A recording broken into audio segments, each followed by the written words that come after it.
This video is sponsored by Wix Filters, manufacturers of filters for automobiles, trucks, off-road equipment, and manufacturing applications. Go to wixfilters.com for more information.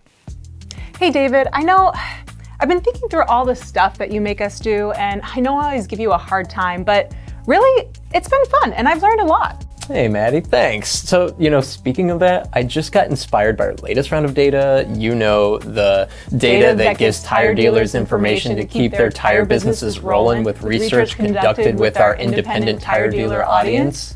Yeah, so I decided to take a look at our own books to see what kind of profit margins we're making on this show. We're doing great. Wix sponsors the show, obviously they're fantastic, so I thought, what if we multiply that sponsorship greatness? David, I'm good with just reading the data and helping tire dealers. Yeah, but we could help a lot more tire dealers. Bigger sets, robots, fireworks. Cheeto? They're dangerously cheesy. God, it's like you're only doing this to get paid, and that's really sad. Oh, I can't take this anymore. It's giving me a headache. Oh.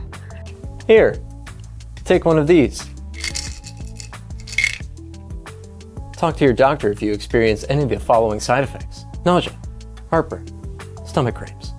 Look, tire dealers are figuring out ways to eke out more profit margin, and we can too. 58% of dealers who took our survey say they increased their labor rate for vehicle service this year, and 92% increased their rates within the past 3 years. Well, that's no surprise. Inflation has been a real bummer the past couple of years. Yep, that's what 60% of dealers who raised their rates said too. Inflation was a factor. 43% said they needed to raise their rates to increase technician compensation. But are they actually increasing profit margin? Like, are they making more money, or are they just treading water? Fresh and pure. Well, 35% said increasing labor rates let them increase their profitability. Tire dealers told us their hourly labor rates range from $11 an hour on the low end to $285 per hour on the high end, averaging at $99 per hour. I wonder what the labor rate is on installing an oil filter. With 16,000 filters, Wix has the correct filter for any vehicle. But I don't think increasing our labor rate is gonna do much for our show, Maddie. Then, let's look at the most profitable jobs for tire dealers. What do you think the most tire dealers said was the most profitable? Oil changes. No, actually only 7%, 12th place. TPMS sensor replacement. Closer, 19%, that came in 6th place. Oh, battery replacement. What? No, 2%, 14th place. David, tire dealers? Tire dealers? Tires? Yes, number one was tire sales at 56%. Honestly, that shouldn't be a big surprise, and neither should our others in the top 5.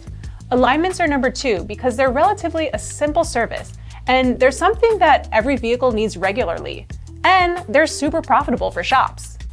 Brakes, shocks, struts, all that undercar work is really no surprise either. Customers like a safe and smooth ride. Smooth, just like Burt's Bees lip balm, made from real beeswax and coconut oil. For sure. And the way tire dealers are driving traffic to these high profit margin services is through education. 98% of tire dealers say they train their staff to make an effort to educate customers on necessary repairs and services following an inspection. That's got to do wonders for the bottom line. Trust alone is such an important commodity in this business. Oh, absolutely. 79% of tire dealers say education elevates consumer trust, and 59% say it's helpful for converting customers into authorizing repairs they otherwise may be hesitant to approve. That's genius. So, did any of this help you figure out how to pay for robots or fireworks or whatever? Nah, but I found this big wad of cash under the desk I totally forgot about from our first episode, so we're good. Oh, good. Well, I guess then, for more business intelligence data to help boost tire dealer profitability, be sure to watch out for our next episode of Rolling with the Numbers. If you subscribe to our newsletter, don't worry, it's in there. You'll find it. Until next time, keep on rolling.